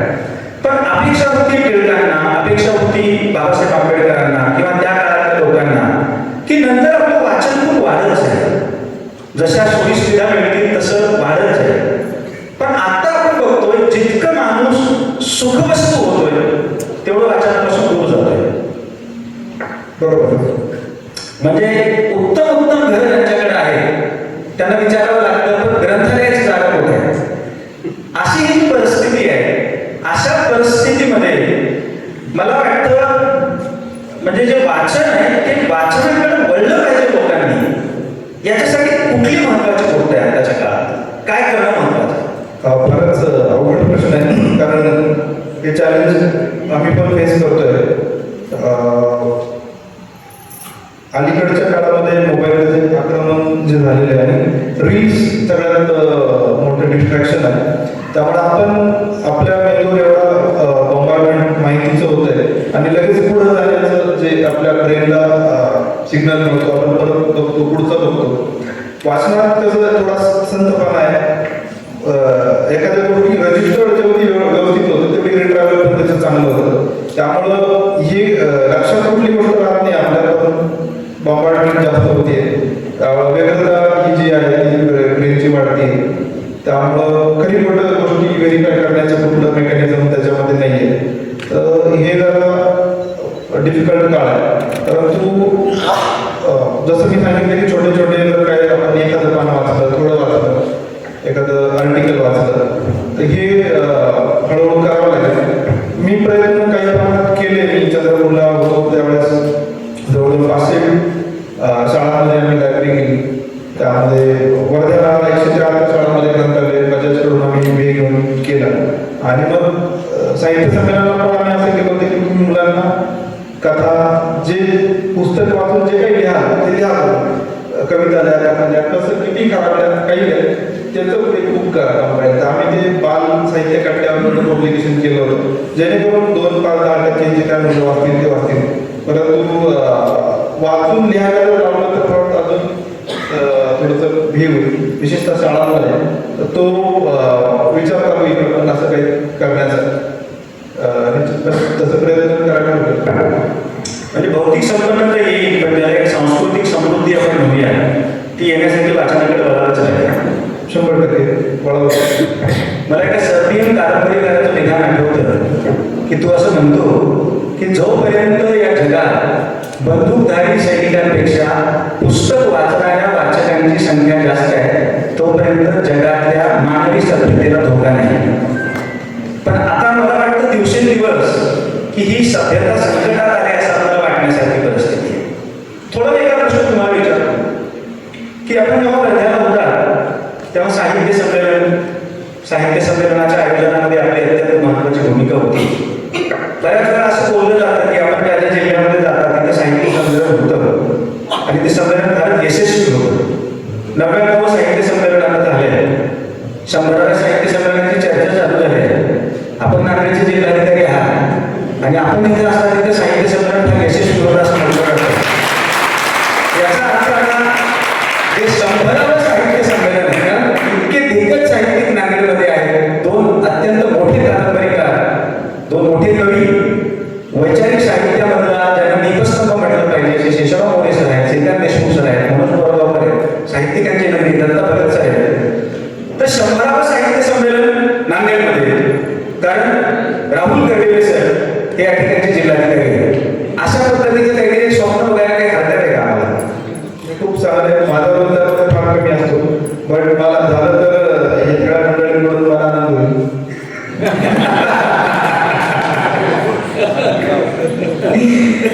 आणि नांदेडची वेगळी ओळख अशी आहे की नांदेडमध्ये फक्त एका अर्थाने टीचिंग प्रोफेशन मध्ये जे लोक आहेत ते साहित्यिक आहेत त्याच्यातला भाग नाही. नितीन जोशी सर या ठिकाणी बसलेले आहेत. नितीन जोशी सर सुद्धा स्वतःला साहित्यिक मानत नाही, पण ते पण साहित्यिक आहेत, कवी आहेत, फार उत्तम कवी आहेत. मी थोडं वेगळ्या प्रश्नाकडे तुम्हाला घेऊन जाणार आहे.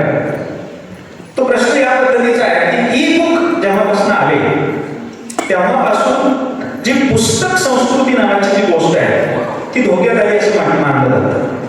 म्हणजे वाचनालय आता धोक्यामध्ये आली असं मानलं जातं. तुम्ही काय विचार करता? ई पुस्तकांमुळे वाचन संस्कृती विकसित झाली आहे का झाली नाही? म्हणजे ई पुस्तकं वाचली जातात, तुम्ही वाचता ई पुस्तकं? ही पुस्तकं मी पर्सनली वाचत नाही, परंतु आपल्याला टेक्नॉलॉजी जी बदलते आहे त्यामुळे ते ॲक्सेप्ट करावं लागेल. कारण किंडल खूप सारे लोक वाचतात, इझी आहे वाचायला ते. आणि तुम्ही रँडमली तुमच्या हजारो पुस्तकं असतात, त्यामुळं जर रिसोर्स वाईज बघितलं तर ते खूप रिसोर्सफुल गोष्ट आहे. त्यामुळं ती प्रमोट करणं किंवा ती आपल्या हातात नाही. मुळात काय गोष्टी आहेत आत्ताच्या काळामध्ये, आपण फक्त दर्शक आहोत. त्यामुळं एखादी गोष्ट प्रमोट करणे, हे करणं, हे आपल्याला आपण मिळून स्पेक्टेटर आहोत. त्यामुळं आपल्याला जे काही चांगलं करायचं आहे ते आयदर कसं करायचं हाच विचार केला पाहिजे. जर होत असेल तर वापर आणि आणि जर आपल्याला शक्य नसेल आणि दुसरं मुद्रण व्यवसाय काही याच्यामध्ये पण पुढे मागे चॅलेंजेस येतील. जसं आता मीडियामध्ये प्रिंट मीडियामध्ये खूप सारे चॅलेंजेस आले, थिएटरमध्ये मूवीज समोर चॅलेंजेस आले, आता OTT कडे गेले. उद्या OTT पण चेंज होईल, ते आपल्या कॅपॅसिटीच्या बाहेरच्या गोष्टी आहेत. परंतु मला असं वाटतं की जी बदलत जाणाऱ्या टेक्नॉलॉजीमध्ये आपला जो स्पेस आहे तो आपल्याला शोधावा लागेल. सर ज्या पद्धतीचं विधान करतायत किंवा ज्या पद्धतीचं मत व्यक्त करतायत, उंबरतो इको नावाचा एक महत्वाचा जो विचारवंत म्हणूयात, भाष्यकार म्हणूयात, लेखक म्हणूयात, तो असं म्हणतो की पुस्तक नावाच्या गोष्टीला आणि वाचन नावाच्या सवयीला मृत्यू नाही. This is not the end of the book नावाचं त्याचं पुस्तक आहे. ज्या पुस्तकात तो असं म्हणतो की चाकाचा शोध जसा मानवी संस्कृतीमधला मूलभूत शोध आहे, तसंच पुस्तकाचा आणि वाचनाचा शोध हाही मानवी संस्कृतीमधला मूलभूत शोध आहे. जोपर्यंत माणसाला जिज्ञासा आहे जग जाणून घेण्याची आणि जगणं जाणून घेण्याची, तोपर्यंत वाचनही संपुष्टात येणार नाही आणि पुस्तकही संपुष्टात येणार नाही. ही गोष्ट मात्र अगदी पक्की. मला तुम्ही पण याच्याशी सहमत असाल असं वाटतं. बिलकुल. आता एक थोडा वेगळा प्रश्न मी घेतो. आता मला याचं तुम्ही जे उत्तर द्याल, काही लेखकांची वर्गवारी केली जाते. एक वर्गवारी आहे मेंदू व्यापून टाकणारे लेखक. पहिली वर्गवारी मेंदू व्यापून टाकणारे लेखक. दुसरी वर्गवारी मेंदू कुरतडून टाकणारे लेखक. तिसरी वर्गवारी मेंदूची मशागत करणारे लेखक. आणि चौथं मेंदूला आळशी बनवणारे लेखक. मेंदूला आळशी बनवणारे लेखक असं म्हटलं जातं सध्या की आता ज्या पद्धतीचं लेखन वाढतंय ते मेंदूला आळशी बनवणारे लेखक जास्त वाढत आहेत. मेंदू कुरतडणारे किंवा मेंदूची मशागत करणारे लेखक कमी होत आहेत. तुमचं याच्याबद्दलच काय पद्धतीचं आकलन किंवा निरीक्षण आहे? मेंदूला आळशी बनवणारे लेखक अजून वाचलेले नाही आहेत. मला दाखव कसे मेंदू व्यापून टाकणारे भालचंद्र नेमाडे, मेंदूची मशागत करणारे नरहरजी परुंदकर निश्चितपणे मोठे लेखक आहेत. परंतु हे मला उत्सुकता निर्माण झाली की आळशी करणारे असतील शक्यता नाकारते. आता थोडा याला जोडून प्रश्न विचारतो. असं म्हटलं जातं की एखादा लेखक जेव्हा आपण वाचायला चालू करतो, एखादं पुस्तक आपण वाचतो आणि बघता बघता तो लेखक आपलं बोटच सोडत नाही नंतर, म्हणजे तो वाचतच जातो. याला म्हटलं जातं बोट पकडणारे लेखक. दुसरा एक लेखक असा असतो की जे वाचल्यानंतर तो एक साहित्य प्रकार नाही तर अनेक साहित्य प्रकार हाताळत असेल तर सगळेच साहित्य प्रकार वाचून मला वाटतात. नेवाड्यांचा दाखला तुम्ही लिहा, कविता पण लिहिता, कादंबरी पण लिहिता, अजून पण त्यांचं लेखन आहे. याला म्हटलं जातं हात पकडणारे लेखक. तिसरे लेखक असे असतात की जे तुम्हाला एका अर्थानं ज्याला मोक्ष प्राप्तीचा आनंद म्हटलं जातं, कैवल्याची प्राप्तीचा आनंद सोपवाट म्हटलं जातं, याला मिठी मारणारे लेखक म्हणतात. म्हणजे बोट पकडणारे लेखक, हात पकडणारे लेखक, मिठी मारणारे लेखक, हे तीन पद्धतीचे लेखक असतात. तुम्हाला मिठी मारणारे लेखक भेटले का? मिठी मारणारे लेखक असंच कधी विचार नव्हता केला, पण ग्रेसला म्हणता येईल. ग्रेसच्या कविता मला तसं का आवडतात. सगळ्या जरी कळल्या नाही का काही नंतर कळतात, परंतु त्या फार अट्रॅक्टिव्ह आहेत. म्हणजे त्याला तरल तलम आत्ममग्न भावस्पर्शी असं त्याला लिरिकल उदासी त्याच्यामध्ये ते फार छान आहे कविता. आणि त्याच्यामध्ये पण एक कविता मला आठवली, पांढरे शुभ्र हत्ती मग अंधारपणातून गेले, ते जिथे थांबले होते ते वृक्ष पांढरे झाले. आता आधी लक्षात नाही आलं, नंतर मग विचार केला की अंधा म्हणजे जडाला चैतन्याचा स्पर्श झाला आणि ते सगळं चैतन्य झालं असं त्यांना म्हणायचं. तर ते खूप छान कविता असतात. हानिकाचं पात्रातली बेल साधी निनादुनी घंटा कशा वाकल्या, प्रभूला खेळांना कळेना कुठे पुरुष न्यावा, प्रभूनी अशा वापरल्या झालेल्या. त्यामुळे ती अशी त्याला गेल आहे, ती खूप छान आहे. आणि त्यात खूप छान म्हटलंय, मला वाटतं नवी कुलकर्णी म्हटलंय, जे कुणालाही जे सांगता येत नाही अशा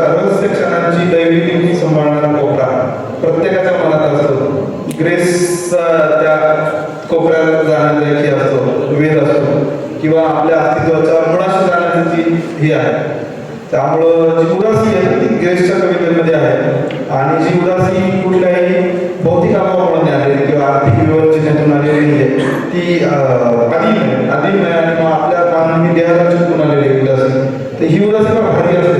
आपल्याला अलीकडं लोकांना बोर झालेलं आवडत नाही पण बोर पण व्हायला पाहिजे, ही पण भारी भावना आहे. तर त्या ग्रेसच्या कवितेमध्ये मला वाटतं त्या तो एक मिठी मारणारा कविता म्हणू शकतो. मिठी मारणारा कवी ग्रेस आणि का मिठी मारली याचं पण म्हणजे खरं तर भल्या भल्या मराठीच्या प्राध्यापकांना सुद्धा मी असल्यावर म्हणतो, ते बाकी दुसऱ्यांबद्दल ते फार मनावर घेऊ नका कोणी. ग्रेस करता करता अवघी आपली शिक्षकी व्यवसायाची हयात संपून जाते, तरी पण ग्रेस त्यांना कळत नाही. आणि ग्रेस कळत नाही म्हणून मग बऱ्याचदा मराठी कुठं मिठी मारणारा लेखक आहे, मराठी कुठं मिठी मारणारा कवी आहे, या पद्धतीचं काहीतरी होतं. पण राहुल सरांनी त्याचं जे आकलन आहे ते आकलन या ठिकाणी नोंदवले. धन्यवाद.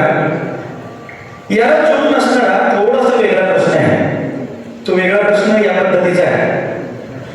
महाराष्ट्रामध्ये वाचन संस्कृती न रुजण्याची जी अनेक कारणं सांगितली जातात, तर राजन गवसकरांनी असं निरीक्षण नोंदवलंय की मराठी नावाच्या भाषेला अगोदर मोडी लिपी होती आणि ही लिपी मराठीचं म्हणून जे काही सौंदर्य आहे, मराठीचं म्हणून जे काही मराठी प्रदेशाच्या मनातला आक्रोश आहे, वेदना आहे, खंत आहे, हे सगळंच्या सगळं मराठी प्रदेशाचा अवकाश व्यक्त करण्याचं सामर्थ्य मोडी लिपीमध्ये होतं.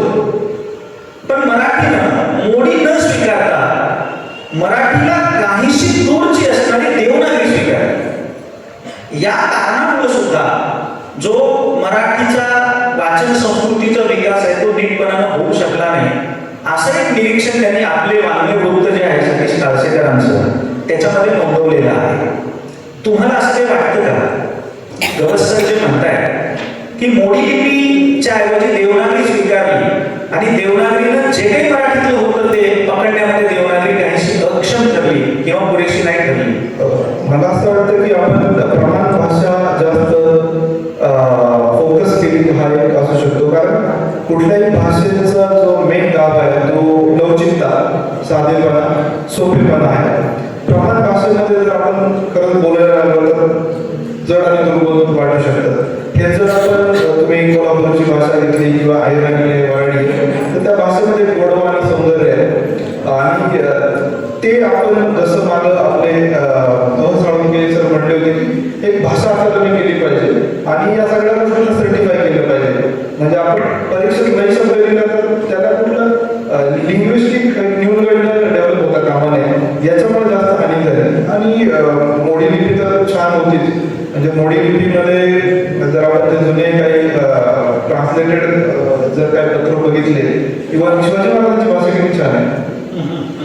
छोट्या ज्या लिहिण्याचं त्यांचं जे तुम्ही त्यांचं आभाराचं झाडांचं लिहिलेलं पत्र असेल किंवा कुठलाही पत्रामध्ये एकदम रोखठोक स्पष्ट आणि करारीपणा म्हणजे लेखनातून स्वभाव कळणे असा जो प्रकार आहे ना तो शिवाजी महाराजांच्या बाबतीत पण आहे. ती भाषा म्हणजे मोडीचीच तो ट्रान्सलेटेड त्याच्यात वाचली, मोडी तर वाचता येत नाही. पण त्याच्यापेक्षा मला असं वाटतं की आपण प्रमाण भाषा जास्त फोकस केली, आपल्या सगळ्या व्यवहाराची ती भाषा बनलेली आहे आणि त्यामुळं तो एक मला हा प्रकार वाटतो. त्यामध्ये लवचिकता, साधेपणा, सौंदर्य कमी होत चाललं. आता मी एकदा नंदुरबारला गेलो होतो ट्रायबल अटॅचमेंटला 10-15 वर्ष 12 वर्षापूर्वी. त्यामध्ये एक पावरा कम्युनिटी आहे, पावरा भाषा बोलतात ते. तर त्या मुलगा होता तो जनावर चालत होता, त्याने हा ते घातला होता हेडफोन. मग मी विचारला हे काय का याला काय म्हणतात, तुम्ही काय म्हणता? तो म्हणला की काय डचकणी म्हणतो आम्ही. हा त्यांनी शोधलेला शब्द होता. काहीतरी इंटरेस्टिंग आहे. ते हेडफोनपेक्षा भारी शब्द आहे. तर असं आहे की आपण जे लोकल भाषेला हे दिलं तेवढं महत्व दिलं नाही. खरं त्याच्यामधला जो लहेजा आहे ऐकायला खूप छान वाटतं. पण आता माझी पण भाषा सगळीकडे राहून ती थोडी प्रमाणाकडे गेली याचं मला वाईट नाही वाटत. पण तो एक मेजर आहे की आपण बोली भाषा फोकस नाही केल्या. प्रत्येकाच्या शेवटच्या टप्प्याकडे आपण येतो आहोत, अनौपचारिक संवादाच्या शेवटच्या टप्प्याकडे. वाचन संस्कृती वृद्धिंगत करण्यासाठी काय करता येईल यासाठी रवींद्र किंबहुने यांनी काही उपाय सुचवले. अर्थात ते प्रशासक म्हणून करता येण्यासाठी उपाय असल्या कारणामुळे मी त्याच्याकडे येतो. रवींद्र किंबहुने असं म्हणतायत की जसे फिल्म ऍप्रिशिएशनचे कोर्स असतात त्याच पद्धतीने साहित्याचे ऍप्रिशिएशनचे जे कोर्स आहेत ना ते कोर्स हे अनिवार्य असले पाहिजे. म्हणजे फिल्म आपण ऍप्रिशिएट करतो पण साहित्य कसं ऍप्रिशिएट करायचं याचे काही कोर्सेस होत नाहीत. याचे काही कोर्सेस असायला पाहिजे असं तुम्हाला वाटतं? तो असायला पाहिजे. त्यातलं जे सौंदर्य उलगडून जर दाखवलं ना तर मग आपल्याला ते कळतं की हे अरे हे असं सांगायचं गेलं त्यावेळेस मग आपल्याला त्याचं महत्व कळतं. कारण ते कळलं नाही तर माणूस मागं फिरू शकतो. त्यामुळे अप्रिशिएशन पाहिजे आणि ज्या चांगल्या गोष्टी ज्या श्रेष्ठ कलाकृती आहेत त्यांना आपण म्हणजे इमिडिएट त्याचं एक्सपोज तुम्ही होऊ शकत नाही. तुम्हाला थोडं ॲप्रिशिएशन किंवा रसग्रहण ते माहीत पाहिजे, कळलं पाहिजे. त्यामुळे असे कोर्सेस निश्चितपणे करायला पाहिजे. पण परत फिरून मुद्दा येतो की आपल्या अर्थव्यवस्थेमध्ये त्याचं काय स्थान आहे. हा एक दुर्दैव हा एक पॉईंट आहे. परंतु प्रत्येक गोष्ट जशी आपण फायनान्शियल करत नाही आपला एक मोकळा वेळ किंवा ज्या आपल्या हॉबीज म्हणून असे काही कोर्स जर कोणी चालू केले तर निश्चितपणे काही लोक तर त्यातून तयार होतील. त्यांनी पुढचा एक उपाय असं सांगितला की ज्या पद्धतीनं आपण वेगवेगळी प्रशस्तीपत्र आणि प्रमाणपत्र जी आहेत ती नोकरीसाठी ग्राह्य करतो त्या पद्धतीने या उत्तम पद्धतीचं साहित्य सगळं वाचलेलं आहे अशा पद्धतीच्या प्रमाणपत्राची एक सोय करावी. आणि साहित्याचं जे वाचन आहे ते एखाद्या क्रीडे स्पर्धेमध्ये मिळवलेल्या प्रावीण्य इतकंच महत्वाचं मानावं असं रवींद्र किंबहुने म्हणतायत. हेही पटण्यासारखं आहे. याची परीक्षा करणं जरा आवड राहील. अच्छा विचार चांगला गालिबने म्हटलेलं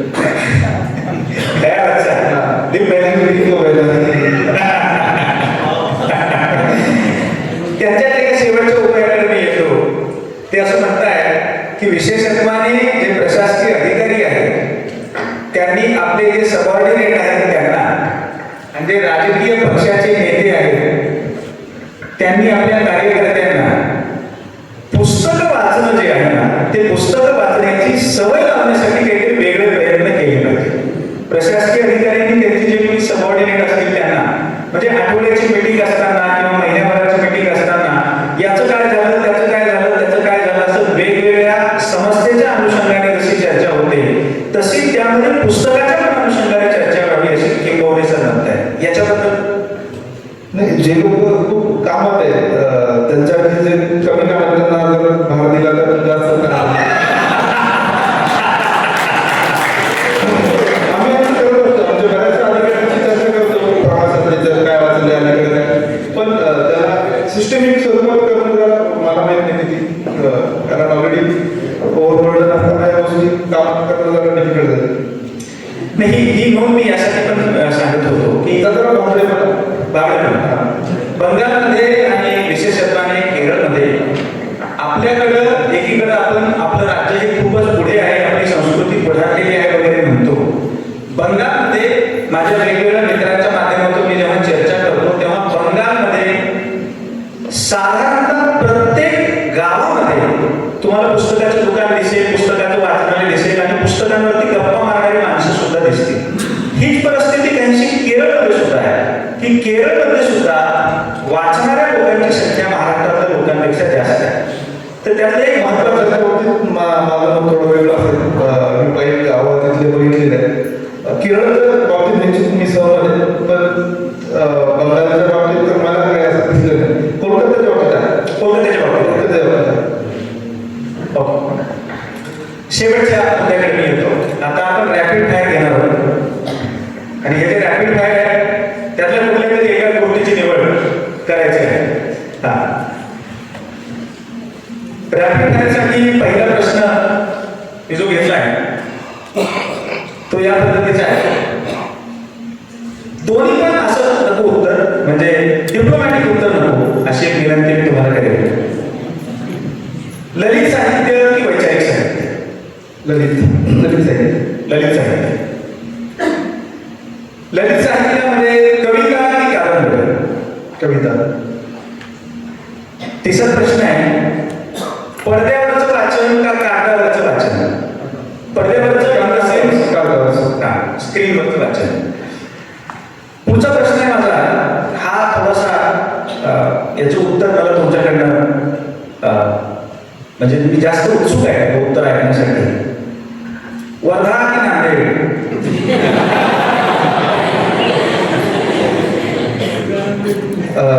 तुलना करण्यासाठी काही इक्वालिटी पाहिजे. तुम्ही 2.5 वर्ष होते, 1 वर्ष झाले.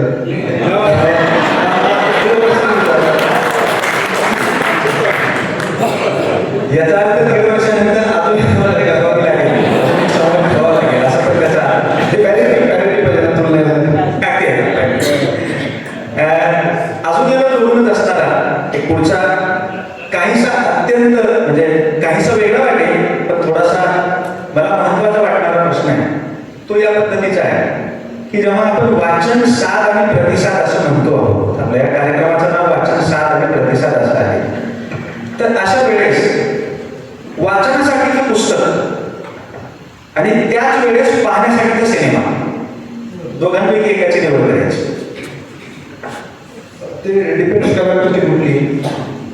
दोन्ही उत्तम आहे पण निवड एकाची करायची. सिनेमा करायला. ओके, हाही खूप महत्वाचा मुद्दा आहे. खूप वेळा जे कोणी उत्तम वाचक असतात ते उत्तम वाचक सिनेमा पाहणं हे सुद्धा एका अर्थानं वाचनाचंच एक्सटेन्शन आहे. हे आपण नीटसे समजून घेऊ शकत नाही. मी शेवट तसे जिथे म्हटलं नाही, आपल्याला इतकं रॉ मटेरियल आहे सिनेमासाठी, आपण ते पुरेसं वापरत नाही भारतामध्ये. साहित्य हे सिनेमाचं रॉ मटेरियल आहे. अगदी शेवटाकडे जाताना एक महत्वाचं कोटेशन घेतो आणि मी शेवटाकडे जातो. महत्वाचं कोटेशन असं आहे की होमो पोएटिक्स या ग्रंथामध्ये डॅनिलो किश नावाचा एक लेखक आहे. डॅनिलो किश होमो पोएटिक्स या ग्रंथात तो म्हणतो, बायबल, कुराण आणि माइन काम्फ यासारखं केवळ एक पुस्तक वाचणाऱ्या लोकांच्या धार्मिक राजकीय श्रद्धा उग्र रूप धारण करतात. म्हणून पुस्तकाचं वाचन करत असताना केवळ एक पुस्तक वाचणारे लोक हे न वाचणाऱ्या लोकांपेक्षा अधिक धोकादायक आहे, असं त्याचं विधान आहे. याच्याशी तुम्ही सहमत आहात? हो, बरोबर. कुठलं पण एक पुस्तक आणि एक आपण प्रमाण म्हणून एक कुठली गोष्ट, त्यामुळं जे पुस्तक कुठलं आहे किंवा एखादी गोष्ट क्रॉस व्हेरीफाय करायला पाहिजे. जसं विंदाकरांनी म्हटलं की आपल्या निष्ठांचे साचे सारखे फोडून परत अनोळखी होणं हे करत राहिले पाहिजे. अरे हे आपण चुकीचं आहे. परत असं गांधीजी म्हणायचे की नाही, मी उद्याचा मी वेगळा असेल. त्यामुळं हे महत्वाचं आहे.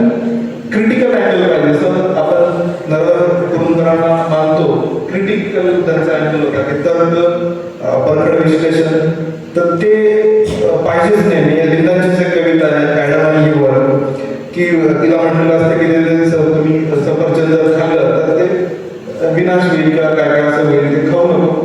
पण तिला माणसाच्या मनामध्ये असलेली उपजत जी क्युरिओसिटी असते तिला ती एवढी की तिने ते खाल्लं. म्हणजे सर्व सुखाला तूनच बोलले तूनच न मिळे सुलतानी वळ. त्यामुळे त्या स्वर्गाच्या सुखापेक्षा मला हे काहीतरी क्युरिओसिटी महत्वाची आणि ही जास्त मानवी आहे. त्यामुळं ते पण विज्ञाने तेच म्हणलं की हे मानवी असणं महत्वाचं आहे. त्यासाठी तुम्हाला अनेक अँगल्स तपासून घ्यायला पाहिजे. त्यामुळे एक पुस्तक वाचून कुठला ग्रहण करून घेणे हे तर योग्य नाही. आपल्याला शेवटी सेल्फ एक्सपिरियन्स पण महत्वाचा आहे. केवळ आपण त्या लेखकाच्या पुस्तकाच्या रिलाय राहणं पण योग्य नाही. त्यामुळे प्रत्येक गोष्टीची परीक्षण झालं पाहिजे. बऱ्याचदा गोष्टी सेल्फ एक्सपिरियन्सनी पण आपण ठरवू शकतो आणि कुठली गोष्ट काय अंतिम सत्य नसतं. त्यामुळं एका पुस्तकावर रिलाय राहून काय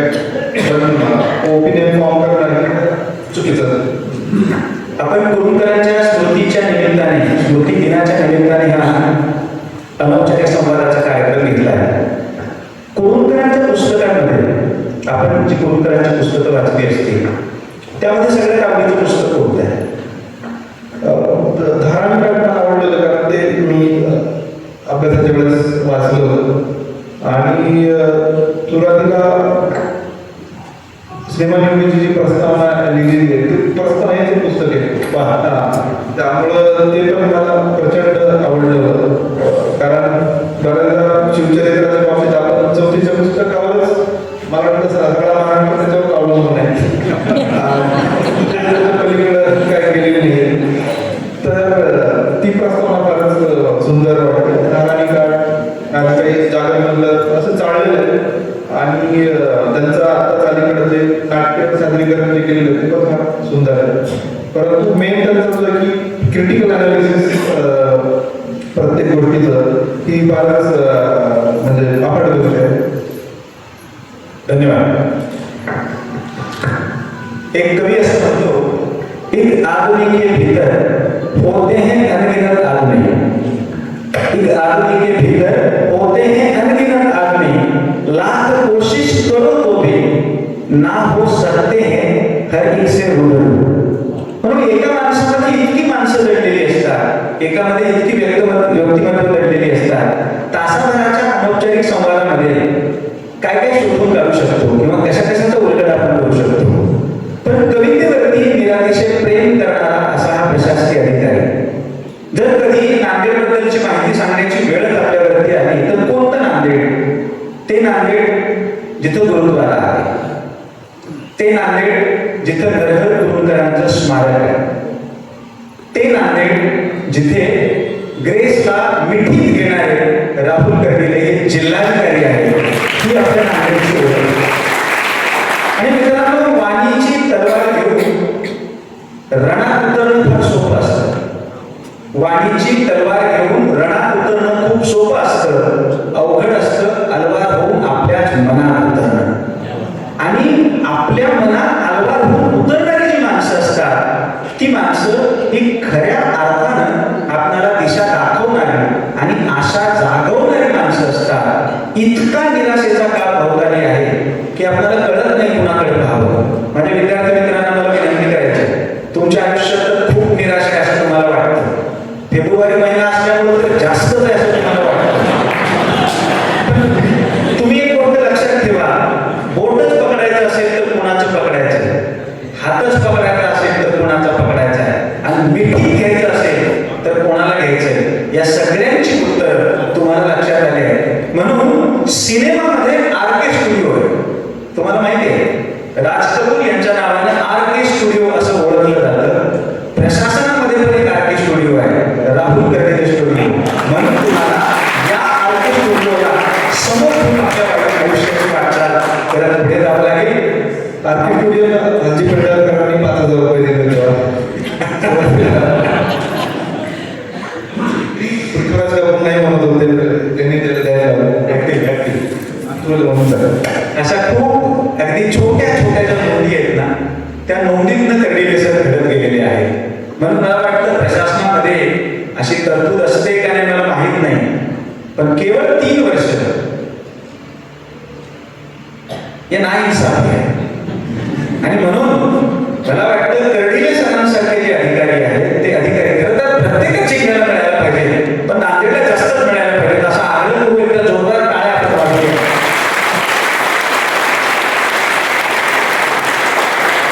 साधारणतः संभाव्य साहित्य संमेलनाची जेव्हा चर्चा होईल तेव्हा पुन्हा एकदा बोलूया.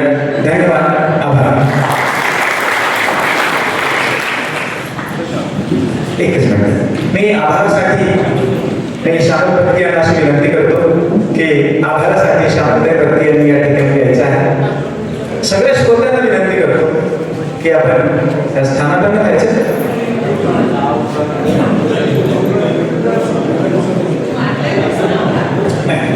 मी विसरून गेलो, याच्या ओघात मी विसरून गेलो, माफ करा.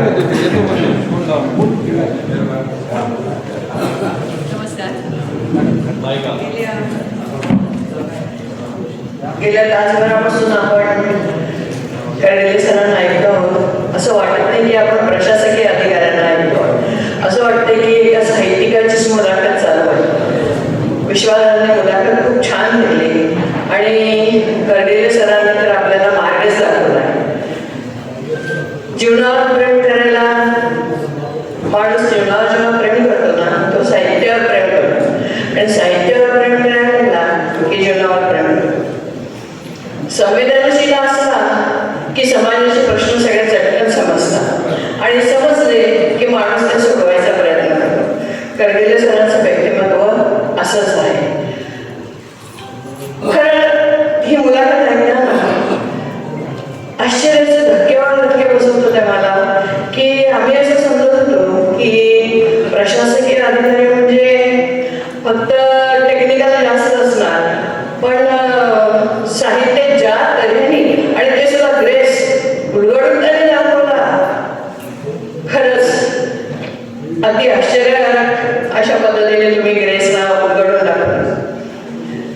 ज्यावेळेस ही मुलाखत ह्या पद्धतीचा कार्यक्रम घ्यायचं ठरवलं आणि कर्डिले सरांनी अजिबात अनुमान न करता एवढा बिझी असणारा माणूस होकार दिला.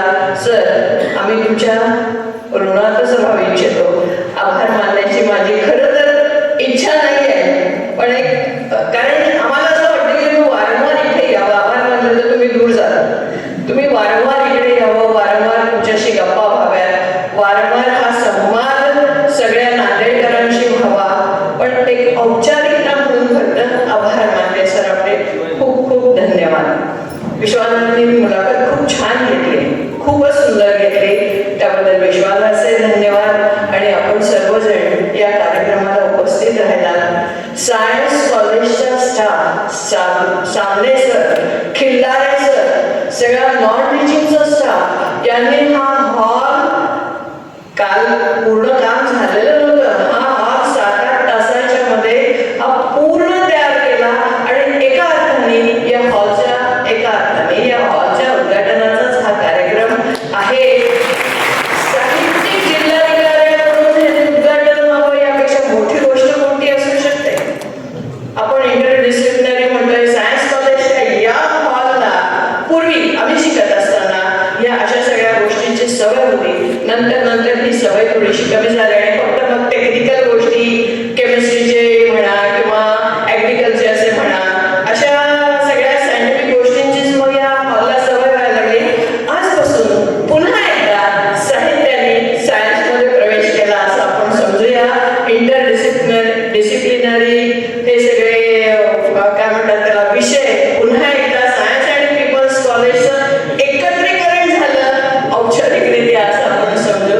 आपले सर्वांचे आभार. सामने sir, Khillare sir, Shinde sir, Munde sir, सगळ्यांचे आभार. आणि नॉन टीचिंग स्टाफचे विशेषतः कालपासून 7-8 तास त्या हॉल इथे हा कार्यक्रम व्हावा अशी त्यांची खूप इच्छा होती आणि त्यांनी हा सगळा हॉल तयार करून दिला. सगळा आधा आहे, अजून रंगविंग राहिला आहे. त्या नॉन टीचिंग स्टाफचे आभार, आपले सर्वांचे आभार. धन्यवाद.